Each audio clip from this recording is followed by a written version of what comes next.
ada kasus yang kadang-kadang kejadian tersebut berulang-ulang terjadi.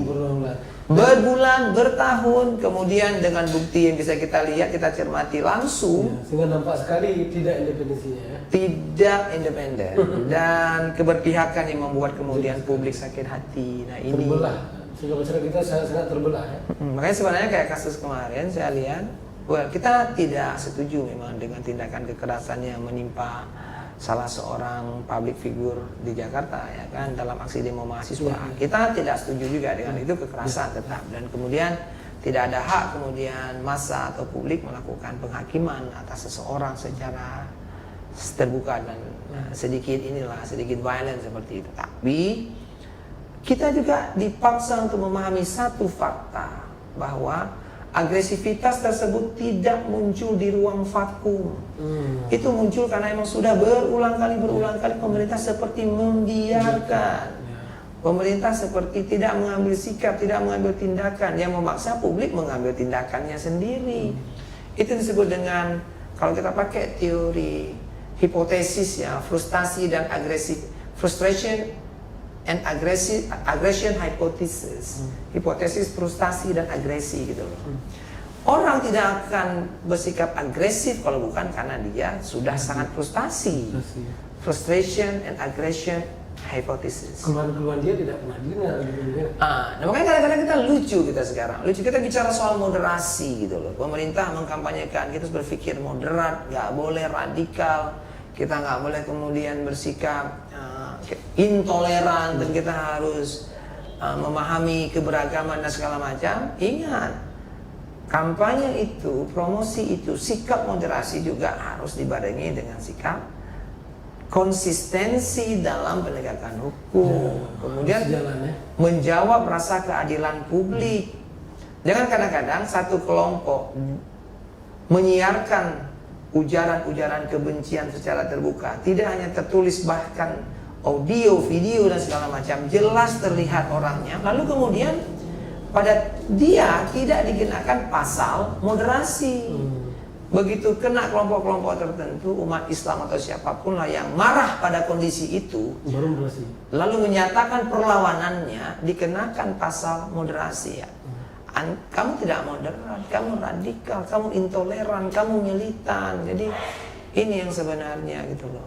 Jadi bagaimana kemudian kita ini kan digiring ke arah proses radikalisasi massa, yang itu tidak akan terjadi kalau bukan memang ada proses pengkondisian oleh struktur. Nah ini yang sebenarnya patut disayangkan, sangat disayangkan. Makanya sebenarnya hari ini semua pihak diminta untuk aware pada persoalan ini. Ini persoalan kebangsaan. Kemudian semua lembaga, akademisi, tokoh masyarakat, tokoh adat gitu loh. Dan kita berharap di Aceh juga tidak muncul tindakan-tindakan yang memang mengarah pada proses penghakiman massa. Ya, sehingga tidak jadi bahan orang ya. Betul. Tapi juga kita harus pada saat yang sama pemerintah memiliki tanggung jawab untuk memastikan bahwa ada rasa keadilan yang dihadapi oleh masyarakat. Ya. Kayak gitu. Luar biasa Bang Fajran. Kemudian juga saya ingin bacakan sedikit aturan yang ada dalam standar program siaran terkait dengan siaran ini. Mungkin saya melihat pandangan Bang Fajran ya. Jadi dalam SPS ini yang dibuat tahun 2002 oleh KPU Pusat pada bab 28 tentang siaran pemilihan umum dan pemilihan umum kepala daerah, pasal 71 ayat 3 disebutkan bahwa program siaran dilarang memihak salah satu peserta pemilihan umum atau pemilihan umum kepala daerah. Ini kan berarti isi aturannya seperti ini aturannya. Tapi fakta di lapangan kita melihat bahwa banyak lembaga penyiaran yang dimiliki oleh para elit-elit politik ya kan? Jadi kira-kira dengan realita dan fakta seperti ini, apakah terlalu sulit kita menuju ke arah netralitas lembaga penyiaran ini kira-kira? Atau memungkinkan kita, atau mungkin ada yang memungkinkan atau sulit, gimana kira-kira ini? Memang agak sulit, tricky memang hal tersebut, agak sulit. Tapi paling tidak kan KPI berusaha untuk terus mendorong, mengingatkan, mengawasi supaya lembaga-lembaga penyiaran yang relatif dimiliki secara swasta ini, dimiliki oleh person yang kita tentu nggak bisa terlalu banyak mencampuri kebijakan internal. Saya ambil contoh dulu tahun 2017 ya, ketika Pileg pada waktu itu, Pileg 2019 ya kan. Waktu itu kan Metro TV kebetulan ya kan dikritik oleh para netizen karena keberpihakan dia kepada partai tertentu. Kita tahu kemudian bahwa ada partai yang berafiliasi ke Metro TV ya, gitu kan. Walaupun kemudian Metro TV juga melakukan klarifikasi bahwa mereka mengatakan bahwa kami tidak memihak, tapi kemudian publik juga bisa menilai kok bahwa ketika si A yang disorot lebih banyak waktu yang diberikan, ketika si B ya biasa-biasa aja. Kan bisa dihindari karena memang kebetulan kuasa media itu memang seperti itu gitu. Dan negara pun tidak memiliki media yang relatif membumi ya. Ini contoh, dulu TVRI menjadi salah satu referensi ketika kita kemudian bingung mencari mana media yang tidak memihak misalnya. Lalu kita merujuk, oke, kita punya TVRI, TV-nya negara yang relatif independen dan kemudian adil terhadap semua kontestan. Karena berharap pada media swasta memang berat. Sekarang gimana kita mengatakan bahwa mereka tidak boleh memberikan framing lebih kepada ownernya gitu loh? Enggak, agak sulit. Misalnya katakanlah otomatis orang seperti Haritanu dia punya media, pasti media-media dia akan memberikan framing yang lebih kepada Perindo misalnya, wajar itu. Kemudian Metro kepada Nasdem misalnya, atau media-media lainnya lah. Cuman sekarang tugas KPI adalah paling tidak memastikan proporsionalitas, walaupun tetap saja akan subjektif. Walaupun tidak ideal sekali, tapi mendekati titik ideal. Paling tidak kan owners dari media tersebut atau partai yang berafiliasi dengan media tersebut sedikit aware dan tertahan dikit ya, untuk kemudian tidak terlalu berlebih-lebihan.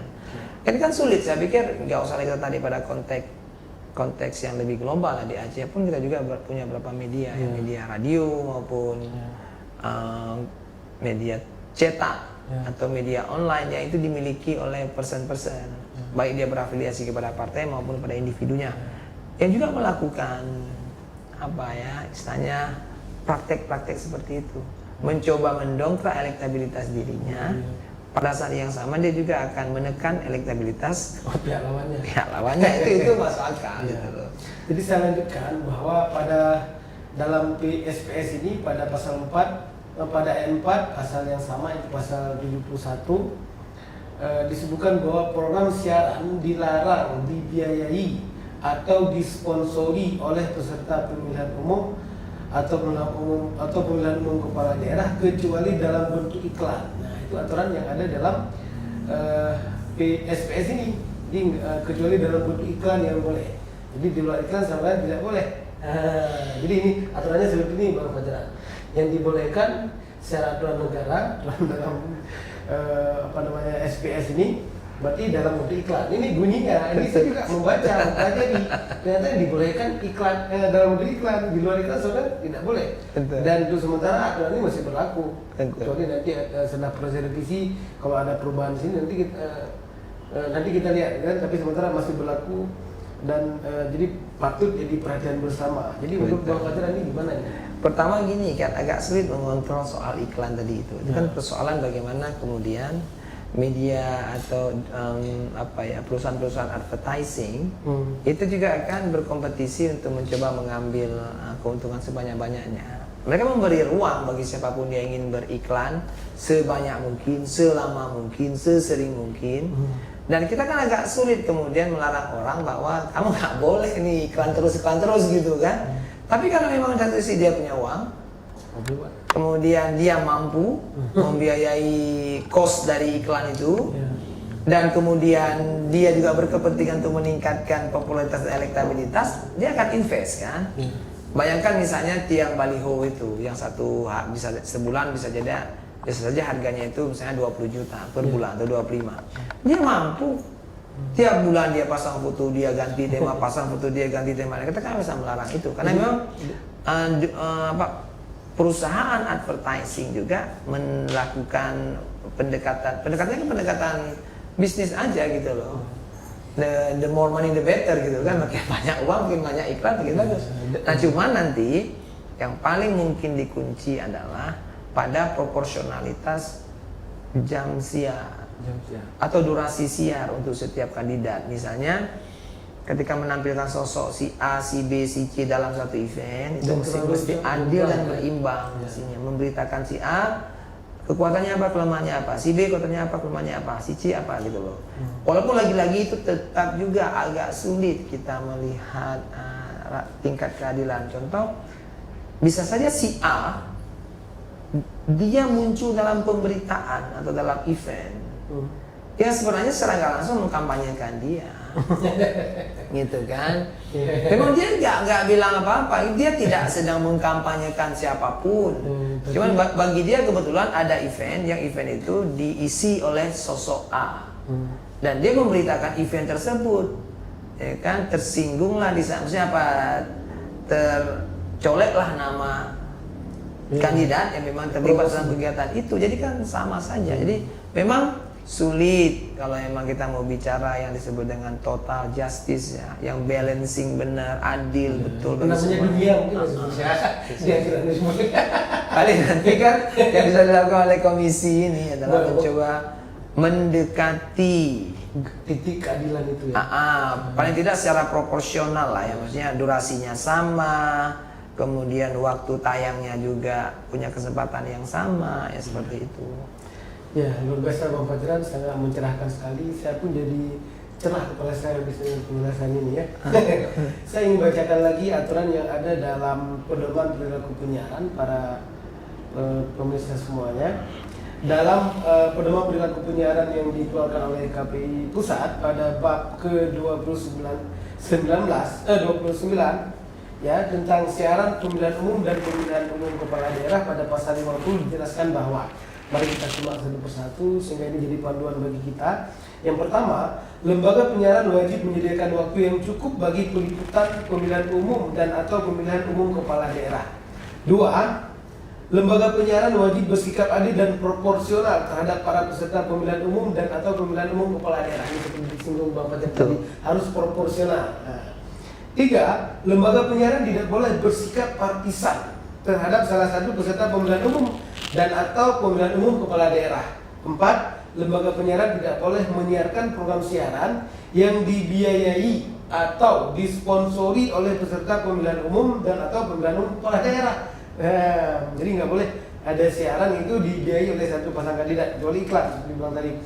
Yang kelima, ayat kelima, lembaga penyiaran wajib tunduk pada peraturan perundang-undangan serta peraturan dan kebijakan teknis tentang pemilihan umum dan atau pemilihan umum kepala daerah yang ditetapkan oleh lembaga berwenang. Jadi ini memperjelas apa yang disampaikan oleh Bang Fajran tadi. Memang yang lembaga penyiaran harus proporsional di dalam pesta demokrasi tahun 2024 tadi, dan juga setelahnya kapanpun ya, karena ini sebuah nilai-nilai yang kita harapkan terus membumi di negara kita, dan maka kita mewujudkan negara yang beradab, ya, adil, aman, makmur, sentosa.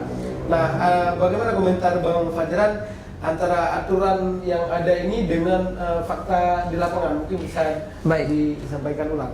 Aturannya sudah bagus sekali, cuma sekarang tantangannya adalah bagaimana aturan ini tersosialisasikan. Pertama, tersosialisasikan kepada masyarakat secara umum dulu. Dengan sendirinya ketika publik aware, publik tahu, mereka bisa ikut mengawasi.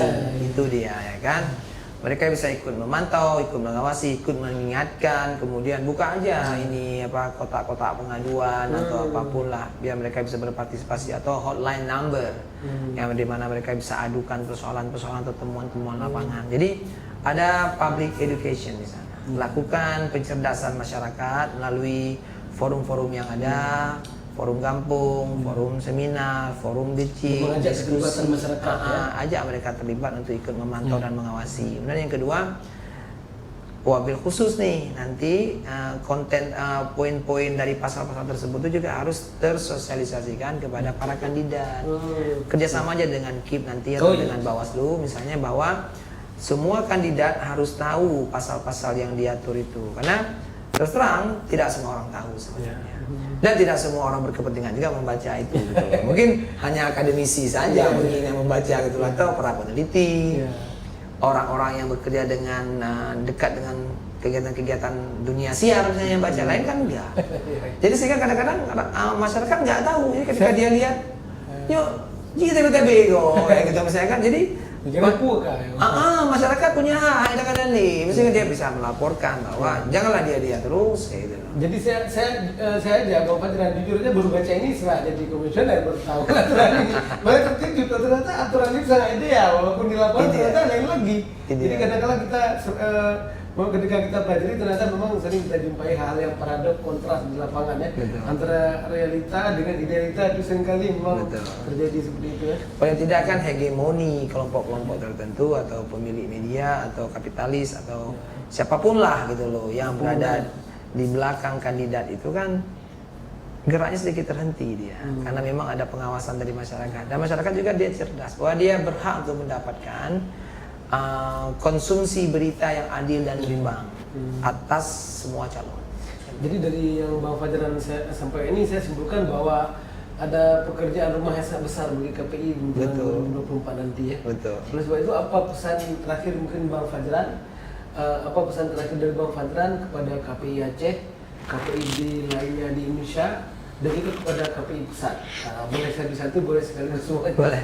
Atau sekaligus saja lah, karena memang kan KPI ini kan dia struktural ya, dari pusat mungkin ke provinsi bahkan kabupaten atau paling tidak begini ya kan. Satu, dalam kondisi yang normal memang tugas KPI itu kan memantau konten dari atau bahan siar lah, baik radio maupun televisi. Tapi karena ini kita akan menghadapi pentas demokrasi ke depan, paling tidak juga ekspansi pengawasan itu tidak hanya berhenti di sana, tapi juga pada memberikan ruang yang proporsional pada semua kandidat, termasuk memonitor muatan pesan atau visi misi yang dipublikkan oleh para kandidat. Jangan sampai nanti kandidat memberikan pesan-pesan yang mengandung unsur-unsur provokasi atau perpecahan bangsa dan segala macam. Jadi itu penting, dan evaluasi itu, monitor itu, pantau itu, bahwa pesan-pesan yang disampaikan oleh semua kandidat di hadapan publik yang disiarkan juga mesti pesan-pesan yang menenteramkan dan menuju pada arah penyatuan bangsa. Menghindari polarisasi Indonesia yang sudah terpolarisasi cukup dalam ini kan. Jadi bahasa-bahasa, katakanlah publik sekarang mengenal istilah apa cebong, kampret, kadrun, whatever lah. Itu sudah cukup lah itu dalam wacana-wacana yang memang non formal atau informal. Jangan masuk dalam wacana ketika tayangan resmi, ketika berita resmi, nggak perlu lagi muncul istilah-istilah seperti itu. Lalu gunakan momentum untuk melakukan sinergi ya. Jadi kan KPI juga perlu membangun sinergi lebih jauh dan lebih dalam dengan penyelenggara pemilu nih, dengan KPU atau KIP di Aceh atau Bawaslu misalnya, dia ada di provinsi maupun ada di Aceh, untuk ini ya mencoba mencari celah mana yang bisa disinergikan terkait pengawasan misalnya. Bawaslu adalah pengawasan memang secara umum, tapi kemudian KPI mungkin melakukan pengawasan khusus pada konten-konten yang akan disuarakan oleh para kandidat atau para caleg atau siapapun lah yang akan menjadi peserta pemilu, saya pikir. Luar biasa sekali masukannya Bang Fadran. Insya Allah akan kita jadikan bahan kajian bersama, akan kita tindak lanjuti insya Allah. Mudah-mudahan kita senantiasa diberikan kesehatan dari Allah ya, untuk mengawal perjalanan bangsa ini sehingga sampai kepada cita-cita yang kita inginkan. Jadi sebuah negeri yang baldatun thayyibatun wa rabbun ghafur. Terima kasih banyak Bang Fadran ya atas waktunya. Sama-sama. Para pemirsa semuanya, alhamdulillah kita sudah berada di penghujung waktu. Terima kasih banyak atas perhatian bersama, dan mari kita berharap mudah-mudahan negeri kita semakin baik. Dan pada masyarakat, pada siapa saja Anda yang menonton siaran ini, mari kita tingkatkan partisipasi kita dalam rangka melakukan pengawasan isi siaran radio dan televisi, sehingga dengan demikian kita sudah ikut menjadi orang-orang yang berperan dalam mengarahkan bangsa ini ke arah yang lebih baik. Kita tutup pertemuan kita pada sore ini dengan doa kafaratul majelis. Subhanakallahumma wa bihamdika asyhadu an la ilaha illa anta astaghfiruka wa atubu ilaik. Assalamualaikum warahmatullahi wabarakatuh. Waalaikumsalam warahmatullahi wabarakatuh. Sama-sama. Luar biasa.